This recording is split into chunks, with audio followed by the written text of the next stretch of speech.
Jumpa lagi melanjutkan kisah Keris Nogososro dan Sapu Inten untuk sobat semua. Pada kesempatan ini, dalam episode masuknya 4 orang pemuda ke dalam pertempuran. Selamat menikmati. Salam budaya.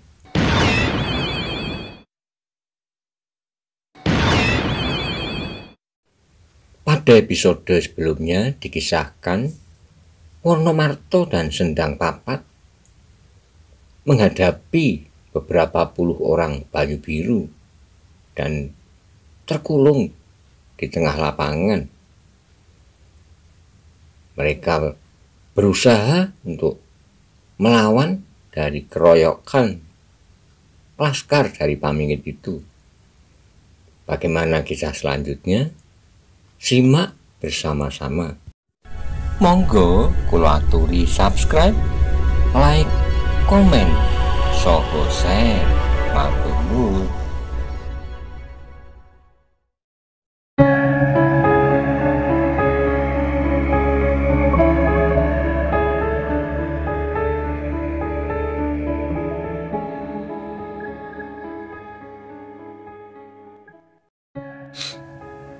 Demikianlah Wonomerto telah mencapai dinding kepungan itu dengan membelakangi api yang menyala-nyala. Setiap garis-garis yang tergores pada tubuh orang Pamingit itu, setiap gerakannya pun dapat diketahuinya. Sebaliknya, orang-orang itu hanya melihat bayangan hitam seperti terbang menerkamnya. Mereka tidak dapat melihat dengan jelas gerakan-gerakan apa yang sudah dilakukan oleh dua hantu yang seakan-akan meloncat dari tengah-tengah itu. Karena itu mereka menjadi gugup, tetapi saat kemudian kawan-kawan mereka pun menjadi sadar. Mereka akhirnya mengetahui juga bahwa Wonomerto telah mengambil keuntungan dari cahaya api yang menyilaukan itu. Dengan demikian segera mereka pun bergerak maju mengejarnya. Ternyata perhitungan Wonomerto adalah tepat. Ia dapat mencapai dinding kepungan sebelum lawan-lawan mereka yang lain sempat membantu. Dengan terapaknya Wonomerto menyerang orang yang menghadang di hadapannya. Meskipun kemudian orang di kanan kirinya merapat, namun cahaya yang menyilaukan telah membuat untung Wonomerto dan Sendang Papat. Perkelahian yang terjadi kemudian tidak berlangsung lama. Mereka tidak dapat menahan kedua orang itu untuk menerobos kepungan mereka. Dengan demikian, akhirnya Wonomerto berhasil keluar dari lingkaran maut itu bersama-sama dengan Sendang Papat, tetapi Wonomerto kemudian tidak mau disilaukan oleh api yang memberinya keuntungan apabila ia harus melawan pengejarnya. Karena itu segera ia membelokkan arah kudanya ke kanan. Tetapi orang-orang Pamingit itu telah mendapatkan kesadaran mereka. Sebagian dari mereka segera menyusul dan sebagian lagi memotong jalan. Tapi Wonomerto dan Sendang Papat telah melepaskan diri dari kepungan. Mereka dapat menghadapi lawan mereka dan dari satu arah. Meskipun demikian lawan mereka terlalu banyak, sehingga kemudian ternyata bahwa Wonomerto dan Sendang Papat pun terdesak. Menghadapi keadaan yang demikian, kedua orang Banyu Biru yang gemblengan itu malah telah membulatkan tekad untuk melawan sampai kesempatan terakhir. Dalam pada itu, ketika mereka sedang berkelahi mati-matian, tiba-tiba terdengarlah suara-suara anak muda tertawa, disusul oleh sebuah aba dari antara mereka. "Ayolah kita mulai." Yang berada di tanah lapang itu kemudian dikejutkan oleh munculnya 4 ekor kuda dari sudut tanah lapang itu. Kemudian seekor lagi ditunggangi oleh seorang anak muda yang tampan, bertubuh tegap dan berdada bidang. Agaknya anak muda yang terakhir itulah yang telah mengucapkan aba-aba. Dan keempat anak muda yang lain itu pun langsung menerjunkan diri ke kancah pertempuran. "Ayolah Kiai," teriak salah seorang di antaranya. "Aku berada di pihak Kiai dan Paman Sendang Papat." Wonomerto heran melihat kedatangan mereka. Demikian juga Sendang Papat. Wonomerto adalah orang Banyu Biru sejak pangerantunan, tetapi terhadap anak-anak muda itu ia belum begitu mengenal. Sedang mula-mula Sendang Papat pun agak ragu, siapakah yang telah datang tepat pada saat membantu mereka berdua. Tetapi Wonomerto dan Sendang Papat belum sempat bertanya tentang mereka. Pertempuran itu menjadi kian sengit. Keempat anak muda itu pun berkelahi dengan tekad yang menyala-nyala. Dengan demikian pekerjaan Sendang Papat dan Wonomerto menjadi berkurang. Lawan-lawan mereka setidak-tidaknya telah berkurang dengan 4 orang yang harus melayani keempat anak muda yang bertempur dengan tenaga yang penuh. Namun agaknya keempat anak muda itu masih kurang pengalaman, sehingga meskipun mereka bertempur mati-matian, tetapi ternyata bahwa mereka tidak lebih dari setiap orang dari Laskar Pamingit itu. Sehingga dengan demikian pertempuran itu pun hampir tak terpengaruh oleh kehadiran keempat orang itu. Meskipun demikian, kesempatan untuk menjaga diri bagi Wonomerto dan Sendang Papat adalah jauh lebih besar dari semula. Maka semakin lama pertempuran itu pun menjadi semakin keras. Orang-orang Pamingit yang tidak segera dapat menyelesaikan pekerjaan mereka itu pun menjadi marah dan bertempur semakin liar. Karena jumlah mereka lebih banyak, maka kemudian mereka pun berhasil sedikit demi sedikit menguasai keadaan, sehingga pertempuran itu pun menjadi berat sebelah. Ternyata yang menjadi pusat perhatian mereka adalah Wonomerto dan Sendang Papat. Sedang terhadap keempat anak muda itu mereka hanya sekedar memberikan perlawanan untuk menjaga mereka supaya mereka tidak dapat langsung membantu Wonomerto dan Sendang Papat. Dalam keadaan yang demikian itu, maka tiba-tiba pemuda yang seorang lagi yang masih duduk diam di atas punggung kudanya di tepi lapangan itu tertawa terbahak-bahak. Suaranya itu sangatlah menarik perhatian, baik orang Pamingit maupun Wonomerto dan Sendang Papat. Bahkan kawan-kawannya pun menoleh kepadanya. "Permainan yang jelek," katanya. "Tidakkah kalian dapat berkelahi lebih baik?" "Apakah yang jelek?" jawab salah seorang temannya. "Kalian hanya mampu berputar-putar seperti penari jadilan di atas kuda kepang," jawab anak muda itu. Kawan-kawan anak muda itu tak ada yang menjawab. Tetapi pertempuran masih berlangsung terus, sehingga kemudian terdengar ia berkata pula, "Kiai Wonomerto dan Paman Sendang Papat pun agaknya sudah terlalu payah. Tetapi cara-cara yang dipergunakan serta gerak-gerak yang bersumber pada Paman Maiso Jenar agaknya cukup menarik." Wonomerto dan Sendang Papat sekali lagi terkejut bukan main. Mengapa anak muda itu mengetahui beberapa unsur gerak yang dipelajarinya dari Maiso Jenar?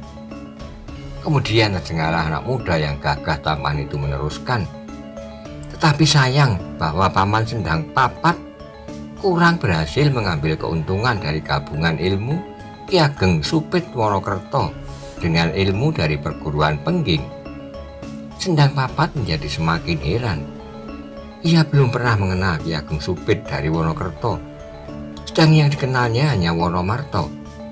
Tiba-tiba tidak dapat menunda keinginannya untuk mengetahui serba sedikit tentang anak muda itu, sehingga sambil bertempur ia berteriak, "Aku belum kenal Ki Ageng Supit dan Wonokerto." "Kalau begitu," jawab anak muda itu, "Kakang Sendang pasti kenal salah seorang muridnya." "Siapakah dia?" tanya Sendang Papat. "Wirorogo atau Dalang Mantingan," jawab anak muda itu kembali. Sendang Papat keheranan. Ternyata anak muda itu kenal pula kepada Ki Dalang Mantingan. Sementara itu orang-orang Pamingit menjadi semakin mendesak pula, sehingga akhirnya Wonomerto dan Sendang Papat benar-benar mengalami kesulitan. Dalam keadaan yang demikian itulah tiba-tiba anak muda yang masih berdiam diri di pinggir tanah lapang itu berkata lantang, "Maafkan aku Kiai Wonomerto dan Kakang Paman Papat kalau aku ikut campur pula dalam pertempuran ini." Setelah selesai dengan kata-katanya, segera ia mendorong kudanya untuk terjun ke dalam pertempuran. Mula-mula orang Pamingit itu tidak banyak memperhatikannya. Mereka mengira bahwa anak muda itu tidak terlalu jauh terpaut dari keempat kawannya. Tetapi ketika anak muda itu telah benar-benar bertempur, ternyata ia benar-benar mengejutkan. Dalam saat yang sangat pendek, ternyata ia telah berhasil melemparkan dua orang pamingit dari kudanya. "Gila!" teriak salah seorang yang terlempar itu dengan penuh kemarahan. Punggungnya terasa betapa sakit, sedang bajunya tersobek lebih sekilan. Dengan mengumpat-umpat ia berusaha untuk mengejar kudanya kembali dan dengan susah payah ia melompat ke punggungnya. Demikian pula kawannya yang seorang lagi. Sambil memungut pedangnya ia berteriak, "Anak gila, agaknya kau pun ingin menjadi bangke seperti Wonokerto dan Sendang Papat." Anak muda itu tertawa, sedang tandangnya menjadi semakin mengherankan. Ia menyerang seperti elang untuk kemudian melingkar dan menyerang kembali. Ia tidak pernah menghindari setiap serangan dan bahkan dengan tertawa nyaring ia melawan 2-3 orang sekaligus. Aneh, pikir Wonomerto dan Sendang Papat. Seperti berjanji, perhatian orang-orang pamingit kemudian lebih banyak tertuju kepadanya daripada Wonomerto dan Sendang Papat. Apalagi mereka berdua pun menjadi seolah penonton yang keheranan. Demikian juga keempat kawan-kawannya. Anak muda itu yang bertubuh tegap dan kekar, tampan bertempur seperti anak bermain kejar-kejaran. Wajahnya sama sekali tidak menunjukkan kesungguhan. Sayang bahwa cahaya api yang semakin pudar tidak memberi kesempatan kepada Wonomerto dan Sendang Papat untuk mengenalnya dengan baik. Dengan nada yang segar anak muda itu berkata, "Hei kawan-kawan dari Pamingit, mengapa kalian bersusah payah mengejar-ngejar Kiai Wonomerto dan Kakang Sendang Papat? Sedang orang-orang yang bersalah tidak kau tangkap." "Siapa yang bersalah itu?" teriak orang-orang Pamingit dengan marah. "Sontani dan orang-orangnya," jawab anak muda itu. "Omong kosong," bentak orang Pamingit yang lain sambil memutar pedangnya menyambar punggung anak itu. Dengan enaknya anak muda itu mengelak tanpa berkisar. Tetapi kemudian dengan satu gerakan yang sederhana, ia berhasil memukul dengan tangannya. Ya, dengan tangannya pergelangan tangan orang yang menyerangnya, sehingga terdengar ia mengaduk perlahan dan pedangnya terpelanting jatuh di tanah.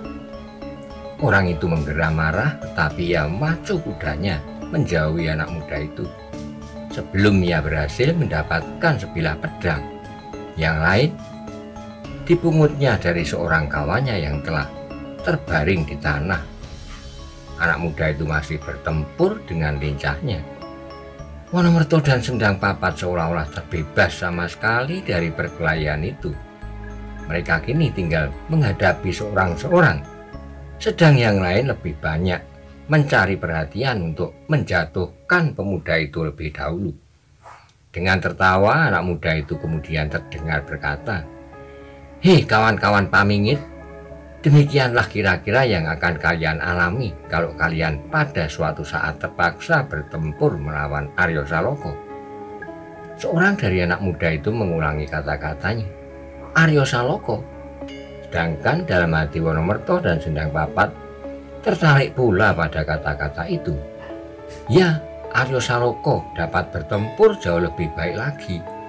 Aku hanya menirukan beberapa bagian dari ilmunya, lanjut anak muda itu. Tak ada yang terdengar menjawab perkataannya, tetapi orang-orang Pamingit itu agaknya menjadi semakin marah. Namun mereka harus melihat kenyataan bahwa mereka tidak akan mampu melawan anak muda itu bersama-sama dengan Wonomerto, Sendang Papat, dan keempat anak-anak muda yang lain yang menganggap perkelahian itu seperti permainan saja. Aryo Saloko dapat memukul hancur kepala kuda yang kalian naiki hanya dengan tangannya, anak muda itu meneruskan. Dan tiba-tiba ia menyambar salah seorang lawannya dan dengan gerak yang mengejutkan, ia menghantam kepala kuda itu. Terdengarlah suara ledakan, disusul dengan teriakan-teriakan anak-anak muda yang lain, seperti mereka melihat kawannya menang bertaruh. Kuda itu menggeliat dan memekik tinggi. Sesaat kemudian jatuh berguling untuk selama-lamanya. Dari kepalanya mengalir darah bercampur otak yang menghambur-hambur. Orang yang semula melekat di punggung kuda itu juga terbanting. Seperti orang lumpuh yang menyaksikan kepala kudanya pecah. Tubuhnya terasa gemetar dan seolah-olah segala persendian tubuhnya terlepas satu sama lain. "Hebat, hebat!" teriak kawan-kawannya. Tetapi orang-orang Pamingit menjadi pucat karenanya. "Hebat!" desis Wonomarto dan Sendang Papat perlahan-lahan. Anak muda itu memutar kudanya sekali dan orang-orang Pamingit mulai menjauhinya. "Lihatlah kepala kuda itu," katanya. Wajahnya yang cerah itu beredar berkeliling. "Nah, siapa yang ingin kepalanya sendiri aku pecahkan seperti kepala kuda itu?" katanya pula. Tak seorang pun terdengar menjawab. Orang-orang Pamingit itu pun telah berhenti menyerang dengan kuda-kuda mereka. Tegak beberapa langkah berkeliling seperti hendak mengepung anak muda itu. Namun tak seorang pun berani mendekat. "Nah, ketahuilah bahwa Aryo Saloko pun mampu berbuat demikian," katanya. Tetapi aku tidak mengherankan tiba-tiba salah seorang dari orang-orang Pamingit itu berkata. Mata anak muda itu pun menjadi redup dengan sudut matanya yang memandang orang Pamingit itu. "Kau tidak heran?" ia tanya. Ternyata orang Pamingit itu menjadi gemetar. Tetapi ia malu untuk menunjukkan perasaan takutnya. Meskipun terbata-bata ia menjawab, "Sawung Sariti. Sawung Sariti pun mampu melakukan. Ia memiliki aji lebur seketi." Anak muda itu mengerutkan keningnya lalu berkata, "Hebat memang, lebur seketi pun hebat pula. Sehebat Sosro Birowo dan Cundo Manik dari Gunung Kidul. Tapi ilmu semacam itu pun mengenal tingkatan pula." Sawung Sariti menekuni ilmunya sambil makan dan minum seenak-enaknya. Kalau lelah ia dapat berbaring di tempat pembaringan yang empuk dan baik. Tetapi tidak dengan Aryo Saloko. Anak muda itu berhenti sambil menarik napas. Ia menunggu kalau ada yang mencoba menjawabnya. Namun orang-orang Pamingit itu menjadi seperti orang-orang terinjak diam. "Dengarlah," katanya kemudian. "Sawung Sariti berlatih di dalam pendopo yang terlindung dari terik matahari. Beberapa orang mengipasinya kalau keringatnya mulai mengalir. Dengan tergesa-gesa pula gadis-gadis menyediakan air hangat bila ia haus." Anak muda itu kemudian meneruskan.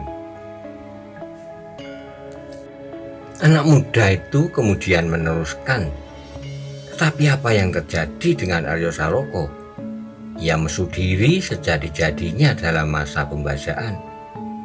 Apabila siang ia berlatih di terik panas matahari, apabila malam ia berlatih dalam buayan angin malam.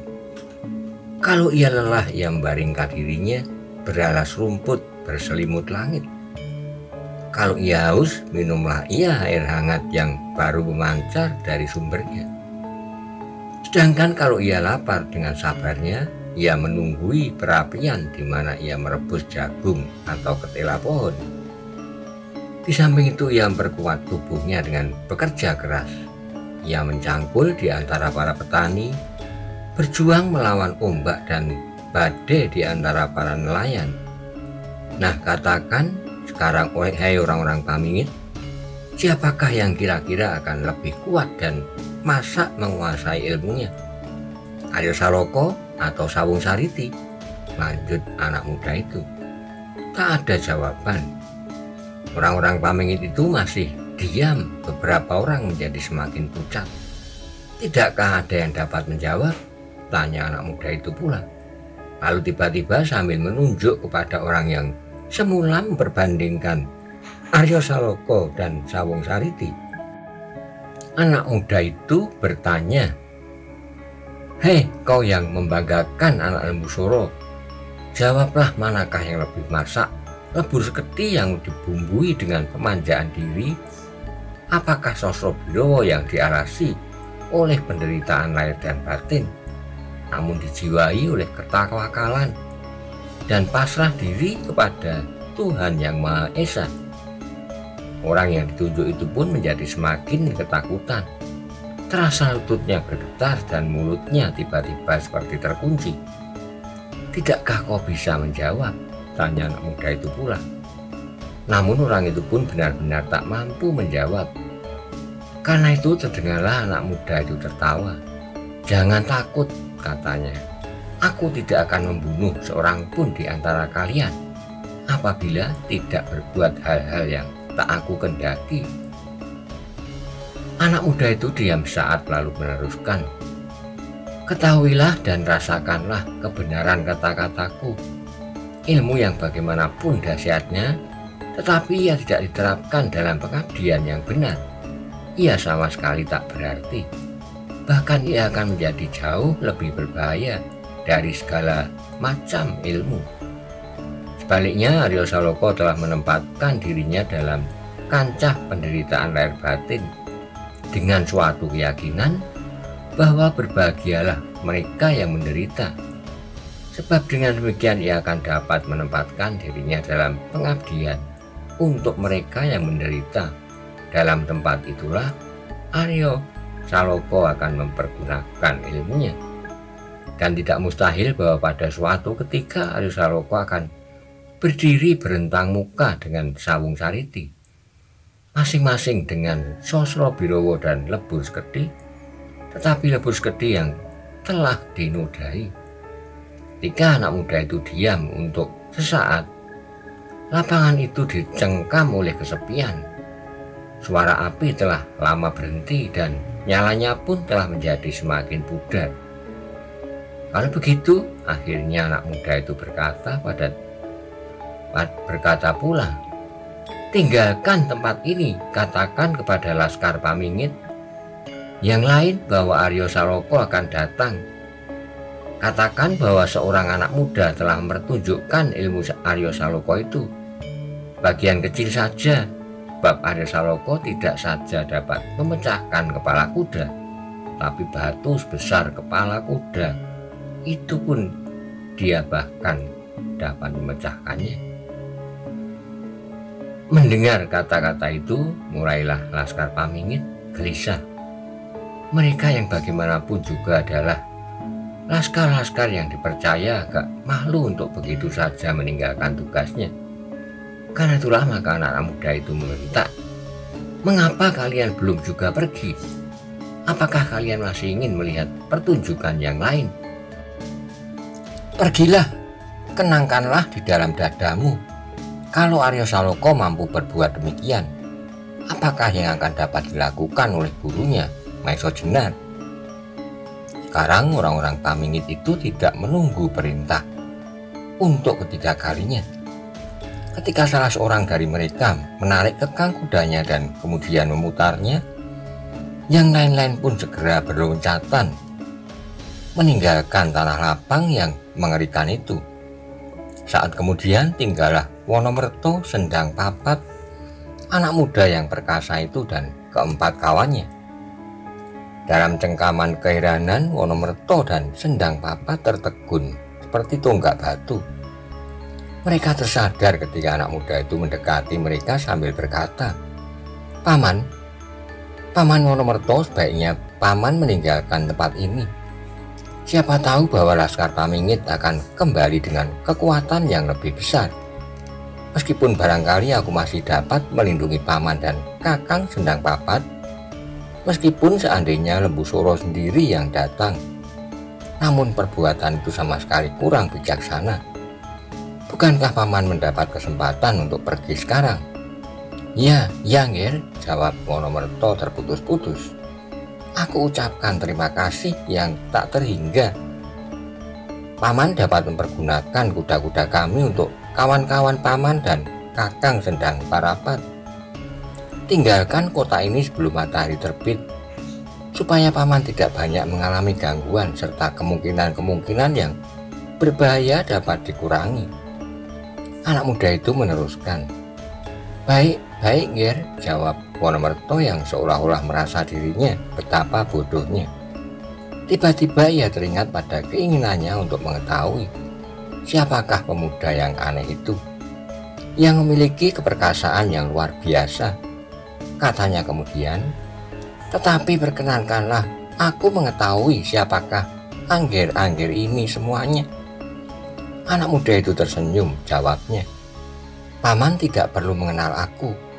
Aku adalah anak kabur kanginan, tanpa tempat tinggal, tanpa sanak kadang. Wonomerto menarik napas panjang, desahnya. Apakah keberatan Angger? Aku hanya sekedar ingin menceritakannya kepada Angger Maiso Jenar dan cucu Aryo Saloko, bahwa Angger telah menyelamatkan kami berdua. Anak muda itu tertawa, kemudian ia meloncat dari kudanya. Ia tidak menjawab pertanyaan Wonomerto, tetapi katanya, bawalah kudaku. Kawan-kawanku akan mengantarkan seterusnya, pakailah kuda-kuda mereka untuk kembali ke perkemahan. Terima kasih, Nger, jawab Wonomerto. Kami mengucapkan terima kasih yang tak ada taranya. Tetapi Angger belum menjawab pertanyaanku. Sekali lagi anak itu menghindari pertanyaan Wonomerto, katanya. Waktuku tidak terlalu banyak, Paman. Kami persilahkan Paman berangkat. Lalu kepada kawan-kawannya ia berkata, antar Paman sampai ke tempat Kakang Sendang Parapat disembunyikan. Pinjamkan 2 ekor kuda kalian. Aku akan pulang dahulu dengan berjalan kaki. Pemuda itu tidak menunggu lama. Pada Wonomerto ia minta diri, katanya, sudahlah Paman, aku tidak akan membuat permusuhan-permusuhan di Banyu Biru. Lebih baik aku menyembunyikan diri. Salamku buat Paman Maiso Jenar dan Aryo Saloko, Bibi Wilis dan Widuri kalau ia turut serta. Juga untuk Paman Kebo Kanigoro. Setelah itu maka dengan tidak menunggu jawaban, ia melangkah meninggalkan Wonomerto dan Sendang Papat yang memandanginya dengan kagum. Anak itu berjalan dengan langkah yang tegap, seakan-akan dari tubuhnya memancarkan kewibawaan yang agung. Tiba-tiba Wonomerto ingat kepada kata-katanya, kata-kata anak muda yang tak mau dikenal itu. Bahkan Aryo Saloko pun mampu melakukan apa yang baru saja dilihatnya dengan Sosro Birowo.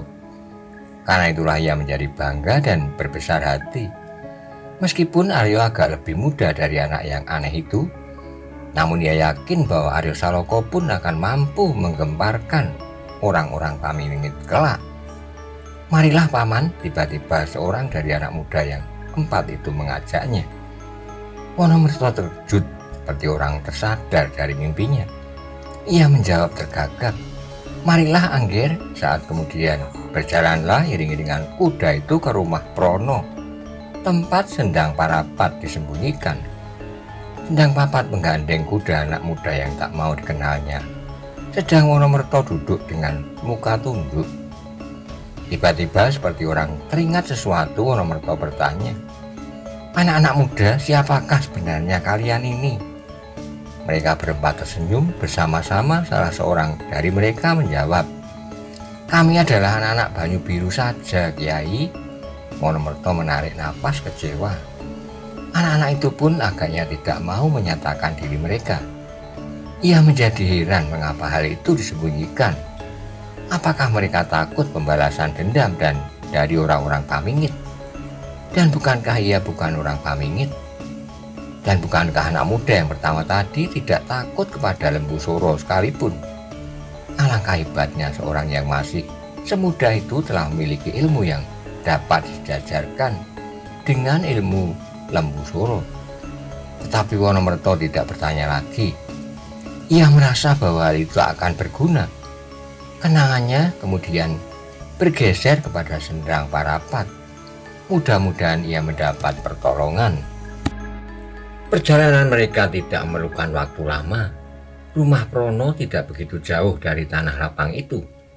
Begitu mereka sampai, Sendang Papat tidak menunggu lagi. Segera ia melompat menambatkan kudanya serta kuda yang dituntunnya untuk kemudian dengan tergesa-gesa mengetuk pintu rumah itu. Sekali dua kali ketukannya tidak mendapat jawaban. Baru setelah Sendang Papat mengulang-ulang terdengarlah seorang bertanya, "Siapa?" "Aku Sendang Papat," jawabnya. Perlahan-lahan pintu rumah itu pun terbuka. Seorang yang telah setengah umur berdiri di balik pintu. "Paman Prono," sapa Sendang Papat. "Oh, kau Sendang, masuklah," jawab Prono. "Aku bersama dengan Kiai Wonomerto," jelas Sendang Papat. "Marilah Kiai," ajak Prono. "Marilah masuk." Wonomerto mengangguk sambil menjawab, "Baiklah Prono." Lalu kepada keempat pemuda yang mengantarnya ia berkata, "Kami persilahkan Anggir singgah di rumah sahabat ini." "Terima kasih Kiai, kami akan segera pulang," jawab mereka, dan setelah mereka meninggalkan dua kuda mereka, segera mereka pun minta diri. Keempat anak muda itu dengan mempergunakan dua ekor kuda segera meninggalkan halaman itu. "Anak-anak yang aneh," gumam Wonomerto. Sendang Papat sudah tidak sabar lagi. Segera ia bertanya tentang adiknya. Setelah pintu rumah itu ditutup kembali, segera mereka dibawa ke ruang belakang, di mana Sendang Parapat dibaringkan. Ketika Wonomarto dan Sendang Papat memasuki ruangan itu, mereka melihat tubuh Sendang Parapat diam terbaring. Di sebelahnya duduk 3 orang kawannya. Ketika Sendang Papat meraba tubuh adiknya itu, Sendang Parapat membuka matanya. Perlahan-lahan terdengar ia berkata, "Maafkan aku, Kakang. Aku tidak dapat memenuhi harapanmu menjadi prajurit yang baik." Sendang Papat merapatkan diri duduknya di samping adiknya. Bisiknya, "Kau telah berusaha, Parapat. Kejadian ini sama sekali bukan salahmu. Orang-orang Sontani terlalu dengan curang menyerang kau dari belakang. Tidak sepantasnya aku mengemban tugas ini, Kakang." Sendang Parapat meneruskan seolah-olah ia tidak mendengar kata-kata kakaknya. "Jangan berpikir terlalu jauh, Parapat," sahut Wonomerto. "Kau telah melakukan tugasmu dengan baik. Bukankah tak seorang pun mampu berbuat sesuatu apabila ia mendapat serangan seperti serangan atas dirimu? Sekarang tenangkan hatimu. Mudah-mudahan lukamu lekas sembuh." "Ya," jawab Sendang Parapat. "Aku ingin lukaku lekas sembuh. Sekarang aku tunggu. Besok aku akan kembali dengan keris di tangan." Wonomerto, Sendang Papat, dan mereka yang mendengar kata-kata itu menjadi terharu. "Bagus," bisik Wonomerto. "Kau akan segera kembali ke Banyu Biru." Sendang Parapat diam, tapi wajahnya sudah tidak terlalu pucat. Nafasnya telah mulai teratur. Darah sudah tidak mengalir lagi dari lukanya. Agaknya Ki Prono berhasil mendapatkan jenis daun-daun yang baik. Dalam keadaan yang demikian itulah Wonomerto dan Sendang Papat teringat kepada pesan anak muda yang aneh itu. "Tinggalkan tempat ini sebelum matahari terbit." "Sendang," berbisik Wonomerto, "bagaimana dengan pesan anak muda itu?"